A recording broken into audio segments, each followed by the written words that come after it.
Welcome to A Conversation with History. I'm Harry Kreisler of the Institute of International Studies.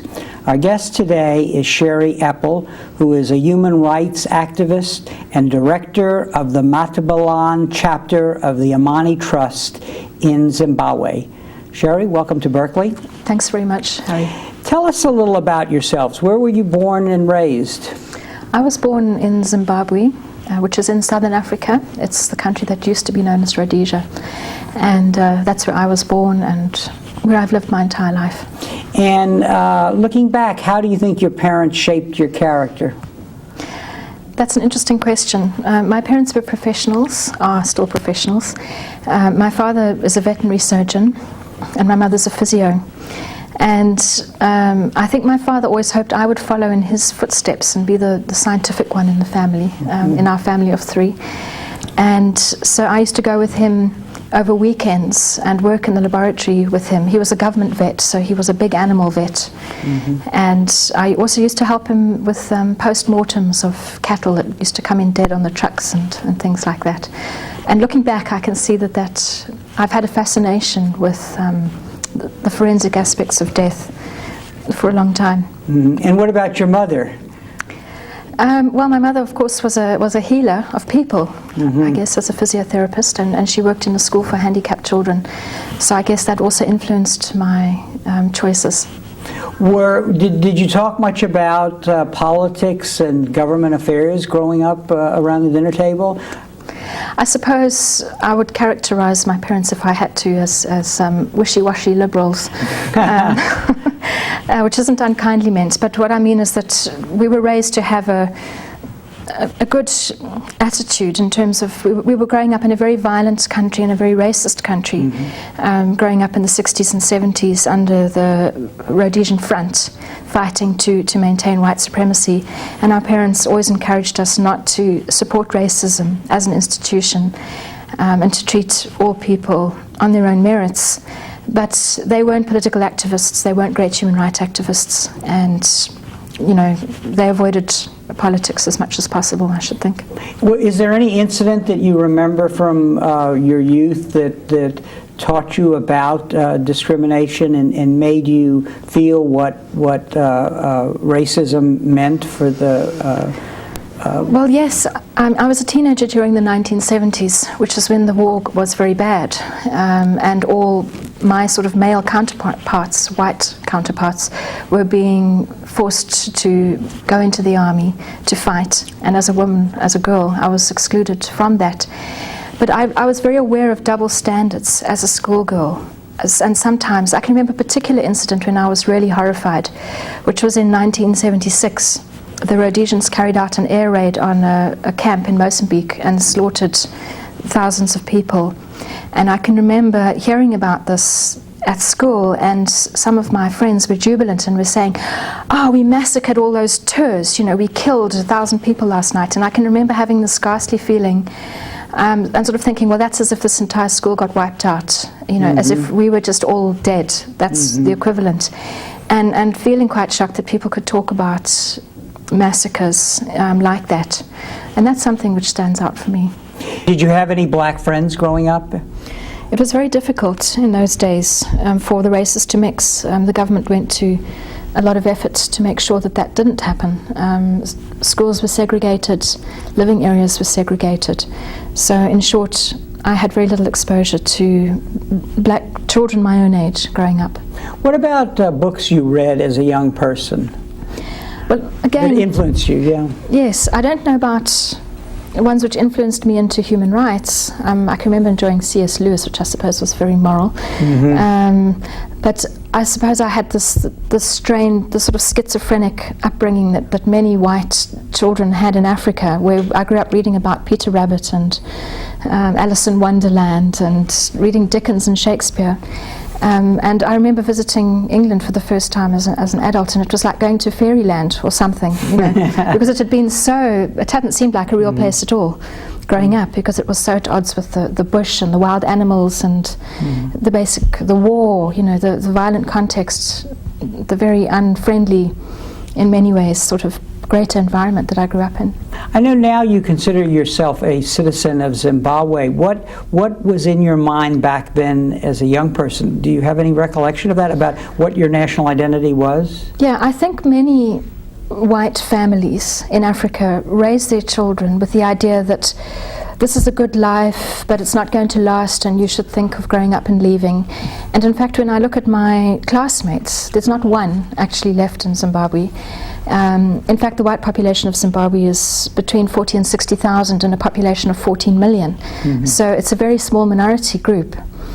And as a child, I was raised like that, well, you must think about the world being your home in the future.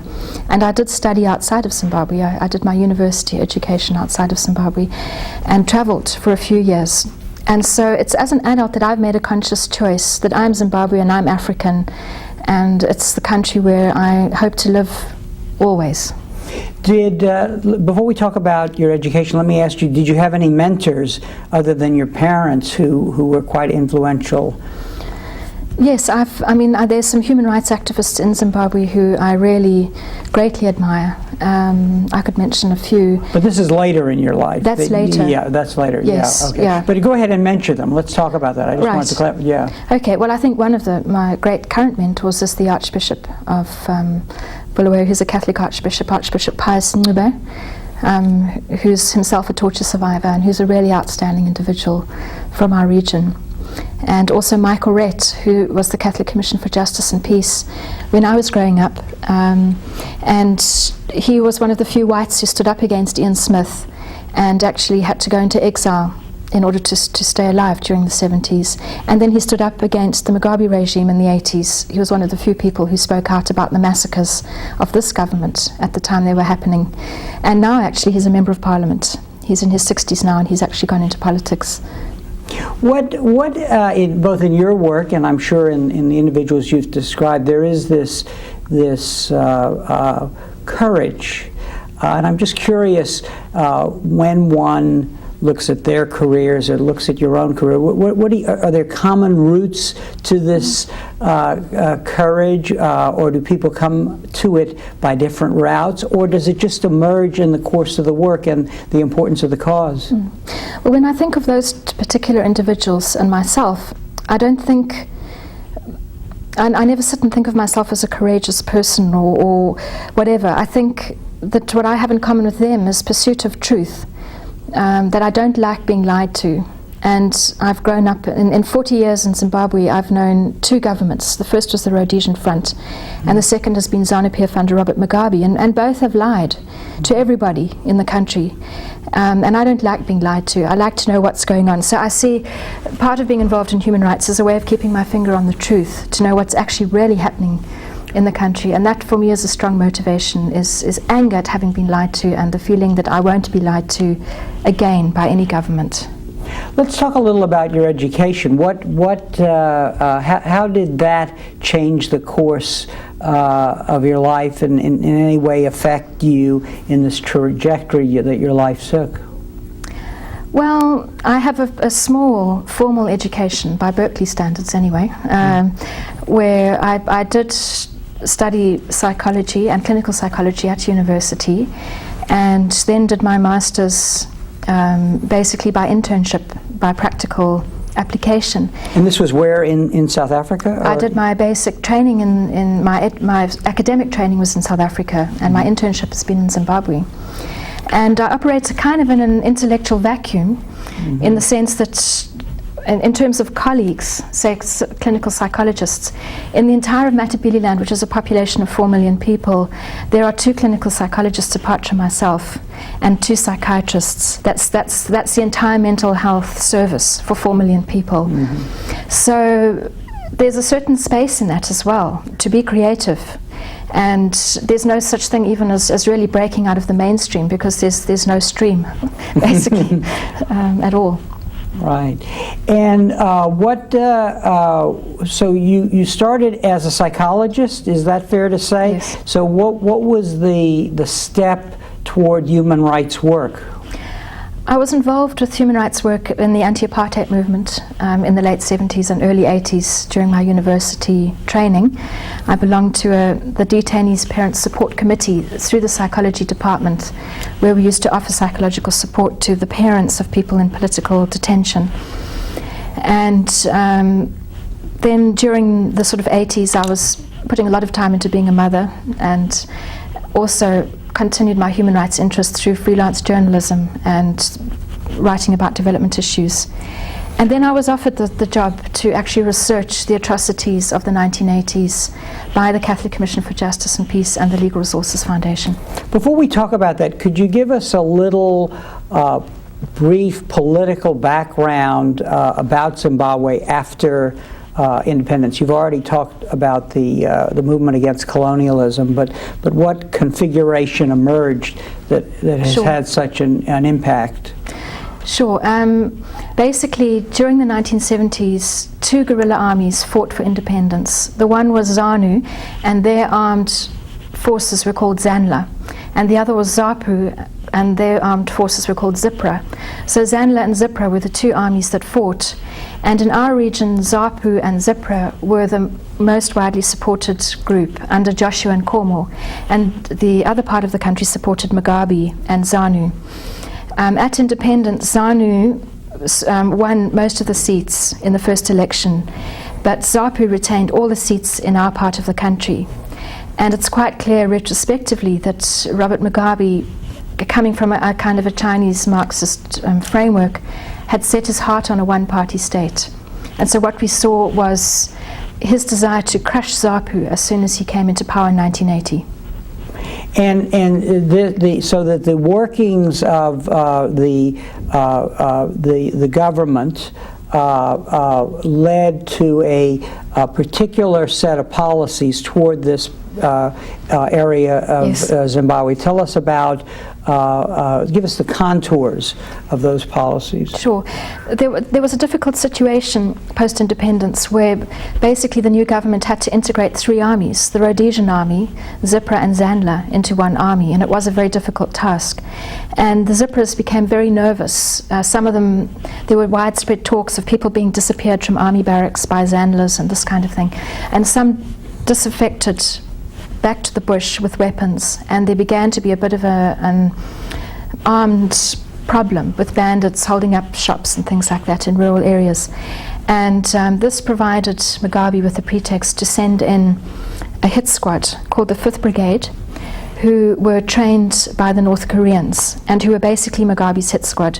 They were not part of the normal army structure, and they were deployed to terrorize the local population.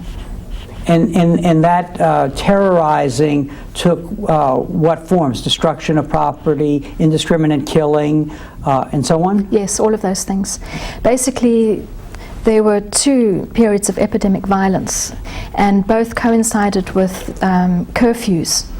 The government introduced curfews, which meant there was no movement in or out of the curfew areas for a period of about 3 months. The first one was in 1983 in Matebeland North, and in the space of 6 weeks or so, thousands of people were massacred, men, women and children. And it was blatant, it was very crude. People were just rounded up to schools, boreholes, they were beaten, they were forced to dig their own graves, and then they were shot into the graves, and this included women, at times children. Or people were put in a hut, 30, 40 people in a hut, and then the hut would be set on fire and burnt down. So there were widespread massacres. But the curfew was so effective that very little news of this actually leaked out.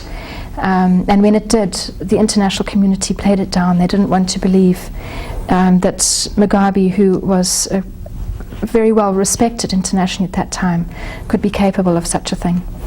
And earlier you spoke about your rage at governments lying. So this, in essence, becomes part of the process of your education. And you started to say that you were asked to do a report, a historical report. Tell us a little about that, and I will actually show this. It's called Breaking the Silence, Building True Peace. Commissioned by the Catholic Commission for Justice and Peace in Zimbabwe and the Legal Resources Foundation. So tell us a little about this work. Right. I had known that there were problems during the 1980s, but I, like most Zimbabweans, had no idea of the scale of it. And the level of fear and silence was still so immense that even to this day, I think the majority of Zimbabweans have no idea of the scale of those massacres and the impact in our region, because we're the Ndebele speaking part of the country and the Shona speaking part of the country don't have any idea of the suffering that took part in this region. So for me it was an eye-opener, and I can remember when we first started to collect statements, just being overwhelmed again with pain and also anger. And I used to walk around the house at 3 a.m. and think, how didn't we know? How come we never knew that this was happening? And I think it's very important that everybody should know in the country and wider, what happened. And what was the kind of evidence that you wound up gathering, and how did you find it, and so on? Well, I was the sole researcher. I was the only person working on this report. Plus I had an Ndebele interviewer who was very brave, because he was the one who had to go out into rural areas and basically set his desk up and say, if you have anything to report about the 1980s, come here. So it was a very selective kind of a collection process. We had sort of 3 months of collection in one district and a month or so in another. And the information we got was voluntary, so it wasn't a random survey, which means that it was very difficult to extrapolate from that in terms of how big the consequences of the massacres might really have been. But we did get a lot of information coming in about these massacres, and because nothing was out there, I had to kind of put these together in terms of timescale and say, well, we had an epidemic during these months, and then a year later we had it like this. The strategy changed in certain ways, and to put that together from basically about 1,000 individual testimonies which we took during those years was a real challenge. And what numbers are we talking about over this period, that is, of atrocities and so on, and what are your best guess about what occurred? Yes, I still get very nervous when people ask that, because figures around this tend to come back to me because there hasn't been so much other research done. But with the Breaking the Silence report, I would only commit myself to 4,000 dead, because those were the named dead, which we could absolutely be sure about after this data collection process. But that was clearly the tip of the iceberg, because this was a very small voluntary data collection process. I would now say probably at least between 10 and 20,000 dead during those massacres. So when one uses the term human rights work, part of the problem for somebody outside is to actually understand what the work that is involved. And so I think in the first stage of your evolution, it was really chronicling what had happened, gathering the evidence, and in a way being affected, outraged, as you said, by what you had learned. Now, I guess then the next step is to communicate that information. That's right, and that was a nerve-wracking process, because this report was obviously going to antagonize the government. And not just the government, but it caused a split within the Catholic Church, because the Catholic Church in Zimbabwe is very divided. Many of the Shona bishops, Mugabe is Shona and ZANU is basically a Shona party, wanted to suppress the report, and other bishops wanted it to come out. So this report actually threatened to divide the Catholic Church. And in fact, to date, this report was released in 1997, and to date it's never been officially acknowledged and released by the Catholic bishops. It was in the end released unilaterally by the Legal Resources Foundation. So it was going to be a very controversial report, and it has remained so. So in the next, having done this report, then what was the next step in the evolution of your career as a human rights worker in Zimbabwe? Right, well, for me, I felt very strongly the need at the end of this process to move from documentation to intervention to healing. And that was always the intention of this report. I mean, the title itself says Breaking the Silence, building true peace. And the idea was that we should not just tell the truth, but have some strategy for doing something for those who had been brave enough to come forward and tell the truth, in terms of that there should be some return to the communities who had suffered so much. And so that was the next step for me, was to see how I could become involved in rebuilding and rehabilitation. And were you making this up as you went along, so to speak, based on the situation in Zimbabwe and what you were encountering, or were you being exposed to an international or global community of human rights worker? How did your education evolve, so to speak? Well, writing the report was a very lonely process, because that was a kind of a secret process, if you like, and I didn't have support.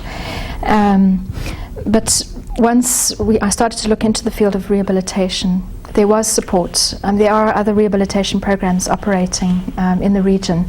And in fact, our office is the Matebeland office of an organization which also has a Harare office. So I actually became the founder director of the Matebeland Chapter of Amani Trust. There is also a Matebeland Chapter of the Amani Trust. But they tend to be very much in the Western psychotherapeutic model, and so that's what we inherited and started out with. So, and so the notion, when you say rehabilitation, you mean as part of a healing process to help people psychologically, I don't want to put words in your mouth, but I want to understand this, to help people psychologically recover from a trauma resulting from systemic terrorism, but which hasn't been acknowledged, basically, right? Yes, and I think this is the remarkable thing, is that it's not widely enough recognized how long-lasting the consequences of violence are. People always sort of say, well, there's cycles of ethnic violence in the world, but people don't look closely enough and don't do enough to try and rebuild communities where the social fabric has been destroyed by violence, and deliberately destroyed by violence. Governments deliberately do this because they know that a dysfunctional community is a politically weak community, and that's why we see so much organized violence in the world. And if we want to break these cycles of poverty and victimization, and then anger, people rising up and going to war with each other, then we actually have to deal with this. We have to go right back and look at all the consequences of civil wars.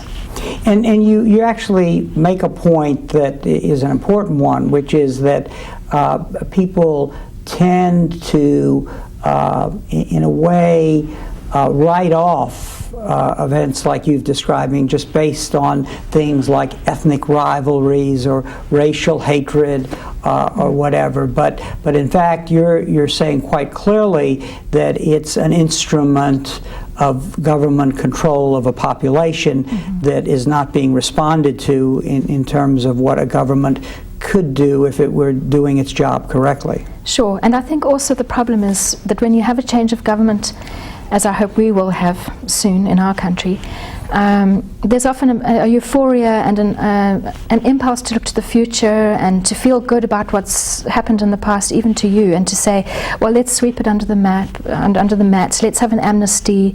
Impunity for the perpetrators is often a trade-off which has to be made in order to have some peace or changeover.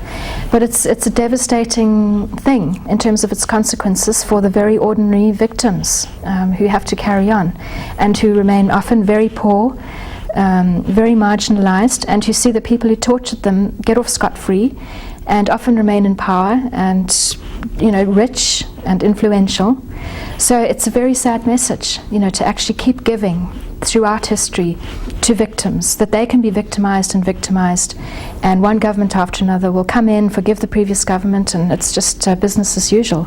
And this has consequences for the future. I think, again, as a psychologist, one can see that because it's what you deal with. People will accept, well, if you raped when you're 3, perhaps when you're 30 or 40 or 50, that can still be an issue in your life.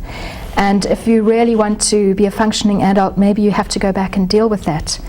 But I would say you can expand that, and you can talk about that in terms of bigger communities and societies as a whole. It's true for anyone, that means for communities too. You can't avoid your past.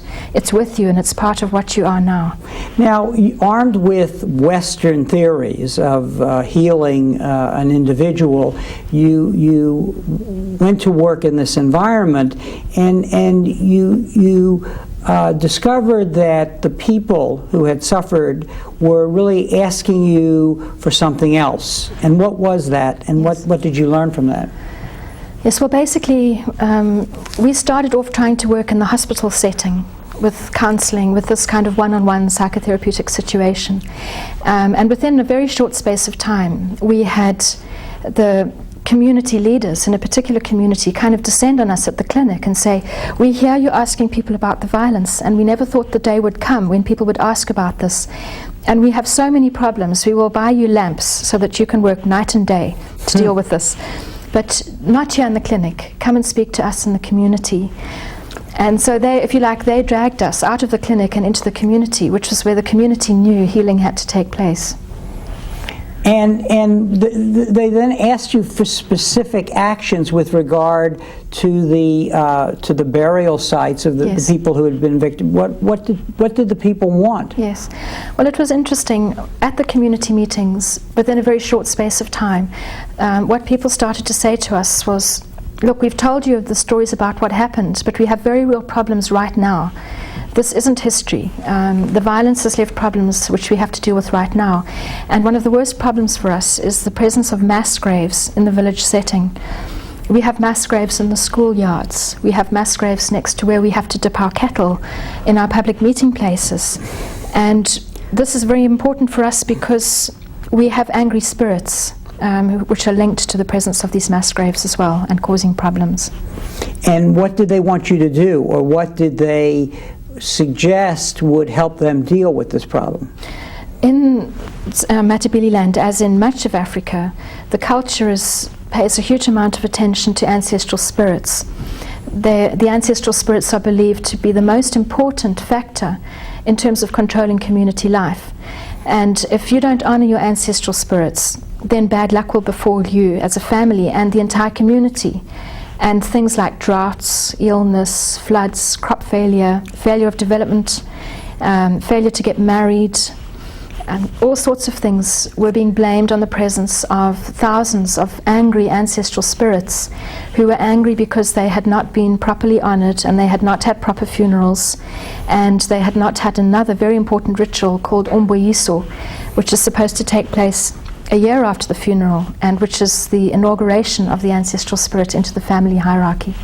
Now, the international human rights movement since Argentina, say in the 80s,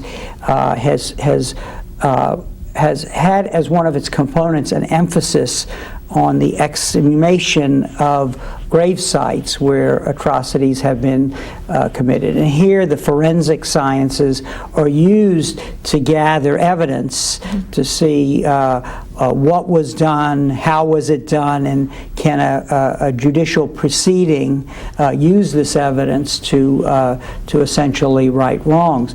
But what you're suggesting is this process has an entirely different use, which is related to an emotional healing, which I think you go on to suggest must be a component of a development strategy for rebuilding. Talk a little about that. Sure. And this insight that you acquired from working with this environment. Sure. Yes, I mean, basically that's the situation we were in, where we'd gone in thinking we were going to be dealing with post-traumatic stress disorder and found ourselves confronted by 1,000 angry spirits. And basically what the community needed was exhumation and decent reburial of the dead, identification and reburial, because traditionally men will be buried next to their cattle and women will be buried next to their fields. And this was what people wanted. And so we came into exhumations as completely a community-driven healing process, where the primary reason for us to exhume was to heal the dead, what I call drying the tears of the dead, and in order to transform the lives of the living, in order to bring peace to the living, we had to first bring peace to the dead. And this is the process that we've been involved in. What was the government conscious? Obviously, if you harm people, you kill them, you commit these atrocities. They know what they're doing, but were they also aware of this cultural, spiritual impact of what they were doing as part of their campaign of terrorizing the people? Absolutely. I think there was nothing accidental about that. There was deliberate violation of burial rituals, deliberate desecration of grave sites, which, coming from those same cultures, was no accident. But I think you see this all over the world, a denial of the dead. And to deny that the people were murdered is to deny they ever lived. Mm-hmm. There's a kind of just a complete absence of these people from history if the government has its way. And so, of course, this is a massive part of healing, is returning the truth. Because in our region, people have been told these massacres never happened. Mm-hmm. People weren't killed, only dissidents were killed, innocent people weren't killed. But of course the bones restore the truth. The bones tell the truth back, and this restores self-esteem and dignity to the dead, which is what is desperately needed in our communities. Could you tell us about, say, a case where how this works its way through the community? Sure. Yeah. Sure. We have many cases which are interesting, but one which stands out for me is a case of a man who came to us in his late 30s and was very keen for an exhumation. His father had been murdered, actually by Zipra, during 1978, and buried in a grave, handcuffed to another man. And he'd been in the process of negotiating a bride price with this other man to marry one of his daughters at the time of his death. And because he'd been killed in this process of lobola, arranging the bride price, the family couldn't get married. Nobody in the family could get married because Ben's spirit was angry, and until Ben had a decent funeral, no one was going to get married in the family. So for 20 years, he was finally exhumed in 1999, so for 21 years, nobody in this family could get married. And Ezra, his son, to be in your late 30s and to be the head of the family and not to be married, that's just absolutely culturally unheard of. So we exhumed these two, and we were able to identify them using the Argentinians' expertise, and we returned the bodies for reburial. And Ben had the most wonderful traditional funeral, which was very fascinating in terms of all the traditional rituals which were carried out. And within a month of his funeral, Ezra was married. Mm-hmm. And now, a year later, he has a child, and he just says, my father's spirit is heaping blessings on my head, because he is so happy that now he has been honored. So how would you characterize these living victims emotionally? It's traumatized, immobilized. What other words come to your mind to help us understand the emotional impact of this hidden history, both personally and for the community? Yeah, it is very interesting. I think there's a whole range of levels of coping and disorder around this, as you will find with anything. Some people have a great deal of resilience and cope well. Others bear a wound that goes on, for decades. I think somebody like Ezra was a very competent person. He wasn't somebody who was depressed. He didn't have PTSD. He didn't have any emotional problems, but he was just stuck.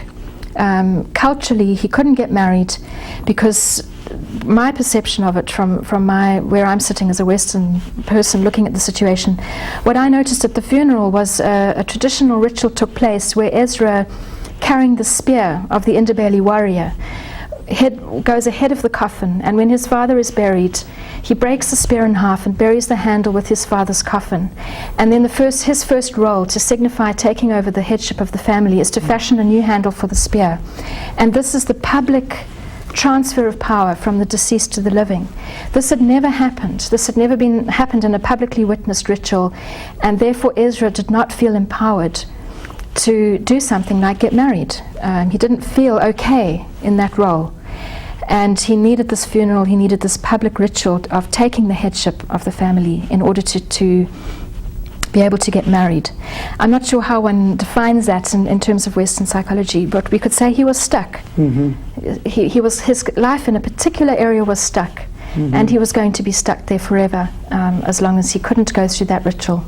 Now, what is the political implications of this? I mean, it must, if a family or a community is devastated in this way, it must lead to a kind of political passivity, not a political passivity, which actually is consistent with what the perpetrators of the original crime had in mind. Absolutely. And I think this is one of the most iniquitous consequences of violence, is that one of the things that you also see is people, these emotions that people have are enormous. You can imagine. You know, you've seen half your village massacred, perhaps you're a child and you've seen your parents killed, your mother raped, whatever, and you're told that to just deny that these things ever took place. The feelings linked to that are there. And so what I see is a huge amount of energy being tied up in anger and pain and suppression of anger and pain. And of course, subterraneanly, these emotions will find a way up.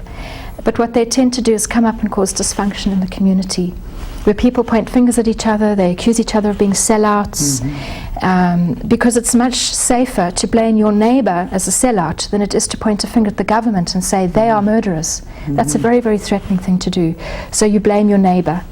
And what you're left with then is a dysfunctional community, a community that can't mobilize energy or cooperation to make something like development succeed. And I think it's one of the major contributing factors to underdevelopment and failed development initiatives, probably throughout the third world. And you have in your project, the next step is essentially to link development projects to these kinds of healing processes. Yes, and again, this is community driven. You know, apart from this enormous what can you do about the angry spirits and what can you do about the bones, which was the major demand, we also we want an irrigation project. And for a long time we kind of said, listen guys, we're psychologists, we don't do pipes. But eventually we did, because you know, there was just an awareness that if you're talking about empowerment, emotionally re-empowering a community, you also have to talk of economic empowerment, more or less in parallel. These are very poor communities, and you can't heal people, you can't do away with anxiety and depression if people still go to bed hungry and wake up hungry and without skills and without occupation. Now, you know, one of the arguments in the international human rights debate is cultural relativism. You know, how can you enforce universal norms or apply them in particular parts of the world? But what you're suggesting in your work, in your description of your work, is an openness to redefinition of what these human rights terms mean in a particular setting. Sure. And I think again there's a misconception that psychological disorders and definitions of them are these culturally neutral things. People pay lip service to the fact that they aren't, but you know, it's no more than lip service on the whole. I mean, something like post-traumatic stress disorder is a very culturally specific disorder in many ways, I think. It's something which grew out of Vietnam War veterans, basically. It's a very American idea. And sure, we will see some of those symptoms in our communities, but the point is that important? It's not important to the communities. What's important to them is the angry ancestral spirits and the way they interpret those symptoms. They may have what an American psychologist would call nightmares. They call them visitations from the spirits of the dead. And because they're defining them in that way, what's needed to control the symptom is going to be different. So I think another very, very important lesson that I have learned is that when you're working in a community which defines itself first and foremost as a community, you realize how individualistic Western psychology is, and this is not helpful in our situation. And when you say community, you're actually talking also about a broader group than the victims, because you've actually had cases where perpetrators have appeared at your door to ask to revisit the site where they have committed crimes. Tell us about that. Yes, we've had a very interesting case that we've been working on over quite a few months now, where we had 2 5th Brigade murderers come to us asking for help because they were being haunted by the spirit of one of the people that they had murdered. He was a headmaster who they had strangled in the dead of night back in 1985, just before our first post-independence election, when a lot of people, community leaders, were being disappeared and murdered. And basically they'd put a rope around his neck and he'd been strangled upright, standing, by people pulling this rope. And the 5th Brigade, who came to us, were among these perpetrators. And they had been haunted by the spirit of the person that they had killed. They had what is known in local culture as Ngosi, and they wanted to be freed of the spirit. And they felt what the spirit wanted was an exhumation and a reburial. So what do you think will be moving now to the further uses of exhumation? Do you think that DNA, which we now see as becoming a tool of human rights work to identify victims and so on, do you think that kind of examination of the bodies and bones will ever contribute to a broader political process in your country? Absolutely. I think it could be really essential for us. At the moment, our exhumation activities are limited because they have to be, I wouldn't say clandestine, because obviously we need certain kinds of authority, although that's a very grey area, and we've managed to find all the greyest parts that we can in order to exhume some of these murdered dead. But basically, once we have a new political dispensation, which I would really like to believe is no more than a year away, then it'll be open house. We'll have much more scope in terms of being able to exhume much bigger mass graves, and then we will need more sophisticated forensic techniques like DNA matching in order to be able to be sure of giving the right bones back to the right families for reburial.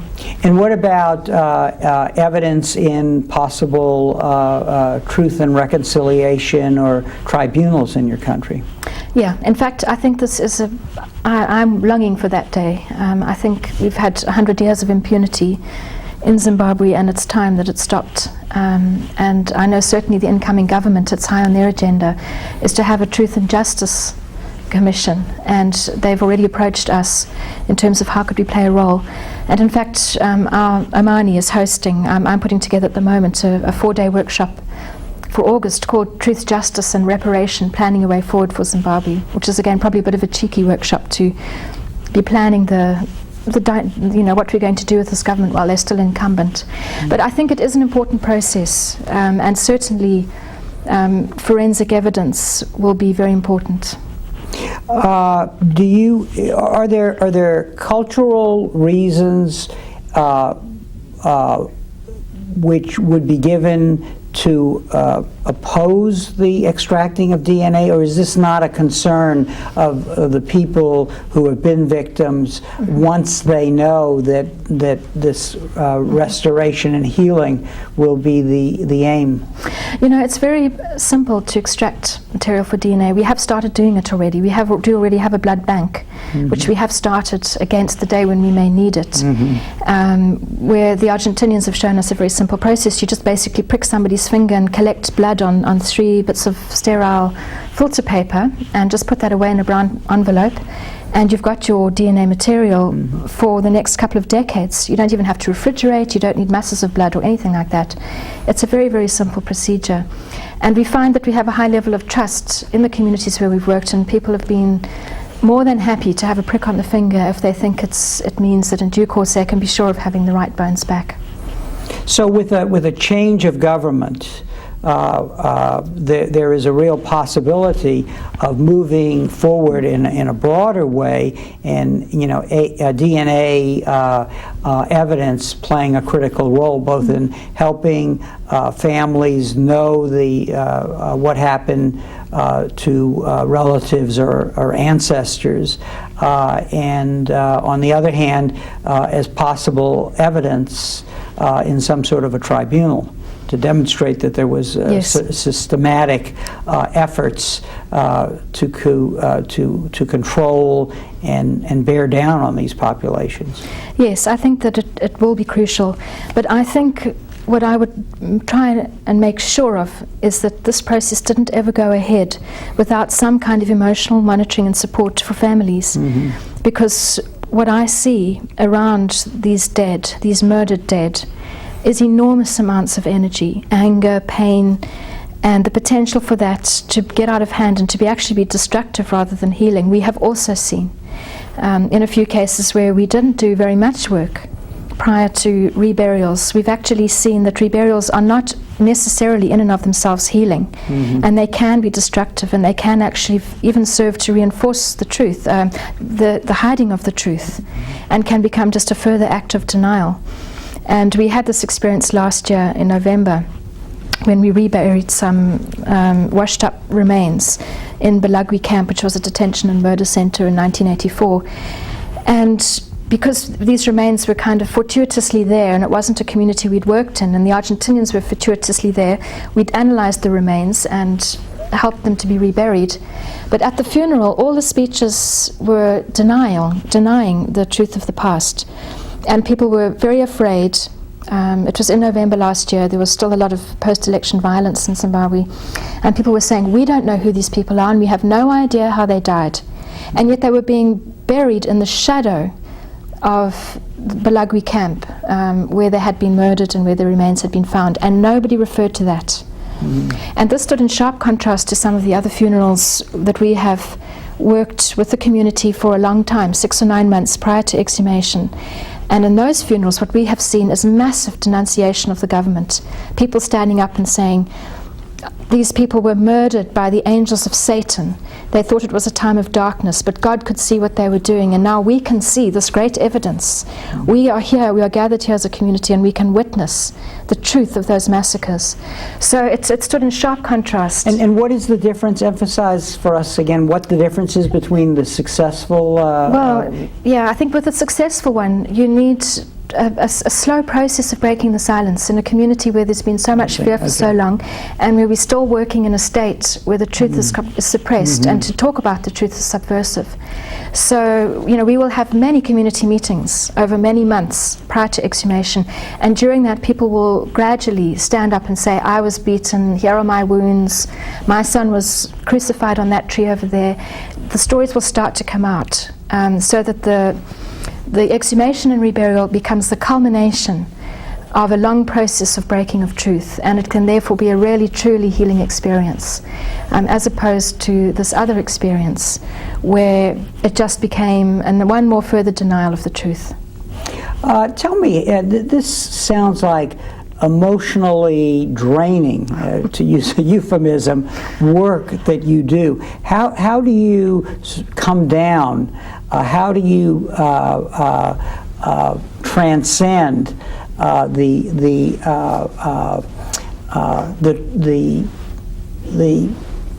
emotions that must be awakened in you, the frustration, the anger, and so on? Yes, it is. It's a very emotionally demanding job. I think partly, obviously, I thrive on that, so I wouldn't do it. But I think there are various things which help one manage that. Of course, vicarious traumatization is a well-known phenomenon, and I'm sure I know I've been victim of it, probably continuously. But we have a great team. We're a very supportive team. And I think that's great. We have a lot of fun together, and we're there for each other. We have a very informal group of people that we work with. And I think also I have a great family. I have 3 wonderful kids and a supportive husband, and that makes a big difference. And I also write. I write poetry, which is my catharsis. And what sort of poetry do you write? Well, again, I think that quite varies. I mean, sometimes the poems are quite light-hearted. Other times they're very, I suppose, much more hard-hitting. And I explore through verse the actual atrocities, the stories which I've heard, and even the kind of exhumation process. I have actually one of your poems here. Would you mind reading it for us? Would you object to that? No, that's fine. Which one is that? If I can find it. This is, the poem about Edwell. It's called Winter Harvest. All right, okay. If there's anything you might want to tell us about it before you read it. Okay, well this poem is about our first exhumation, actually. And Edwell was somebody who was killed by 5th Brigade in 1984 in front of the entire village. The entire community witnessed his murder. And he was then buried in an ant bear hole, which is an animal hole, in the school playing field. So he was in the middle of the schoolyard for all of these years. And the community didn't know what to do about it. And in fact, his story was the story which motivated me to think, well, it's no good saying to this mother, whenever you feel sad about the fact that Edwell's in the middle of the school playing field, tell me and I'll empathize. You know, it was obvious to me that to be useful, we had to pick up our spades and start to dig. So this is the story of that poem. It's dedicated to Anahi, Luis, and Gustavo, who are the 3 Argentinians who made the dig possible, and also to the Archbishop. And it mentions the word Gokorohundi, which means the storm that washes away the chaff before the spring rains, which is what the 5th Brigade was known as. Then he said unto me, Son of man, these bones are the whole house of Israel. Behold, they say, our bones are dried, and our hope is lost. We are cut off from our parts. And that's from Ezekiel chapter 37, verse 11. A withered land this. Dry wind stirs shadeless earth as we dig ever deeper downwards, casting aside barren mounds of dirt. For hours we winnow and sift sand, seeking to recover the chaff swept away during that terrible tempest. At last, in this desolate place, we begin to reap the truth, ending a 15-year famine. Beneath sun-browned stones, we gather in the legacy of one life discarded, among many thrown away, cruelly scythed too young. They crucified Edwell in a time of hunger, impaled him by his feet to the tree, his head a football. A storm of gun butts pulped his lungs. Torrents of boots shivered his brain, smudged the edges of his face, enclosed him within his pain, while others writhed, battered too by the savage gale. They forced his corpse down an animal's den, a hole in the schoolyard. New scavengers came on the first night to gnaw the pulverized man, rip his bones raw, until fearful friends pushed him in deeper, sealed his shameful tomb with boulders. Having expunged Edwell, they returned, those soldiers, to rubbish his grave, dumped their trash in the place. In this desecrated space, then, Edwell stayed. No peace, no rights, his family afraid. On his bones, unaware, school children played. Now we softly sift him as evening comes, finding first his delicate finger bones that lay a trail to his huddled remains, dislocated, muddled, a tribute to pain. And his only son weeps to face at last the father and childhood so many years lost. Yet his bones bear witness to all that was done in this valley of shadows where rain does not come, where the innocent died and were flung away like carrion, with no one to mourn or pray. Now we mourn and pray for Edwell's soul as we lay him at last where he needs to dwell, back home, by the graves of his kith and kin. Yes, we weep as we watch his coffin settled in, but these tears are shared as we honor him and support those he loved as they say farewell. Our tears cleanse away the anger and pain of the unjust death and the unholy lair. Careful clods fall and bury him again, but the truth is out in the August air, and the grief in his family's hearts can cease, knowing Edwell is free to rest in peace. Thank you. So in a way, this act of poetry, this writing of the poetry, does for you, in a way, individually, what this process you've described for the community does, in a way, for the community. Is that fair?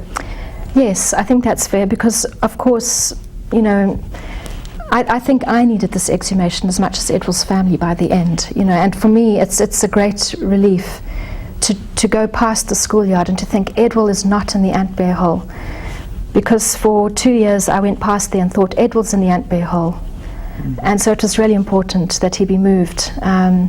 And yeah, I think a lot of it, because with the writing of poetry, you intensify your emotion, you concentrate for a long time, and you're picking just the right word and so on. So it allows you to process the emotions that have been involved. One final question requiring a brief answer.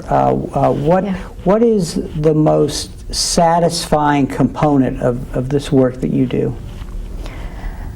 Well, I think seeing the absolutely astonishing power to heal that can come with exhumations, it's just been an amazingly rewarding experience, and I think it's transformed my life as much as those of the communities that we work in.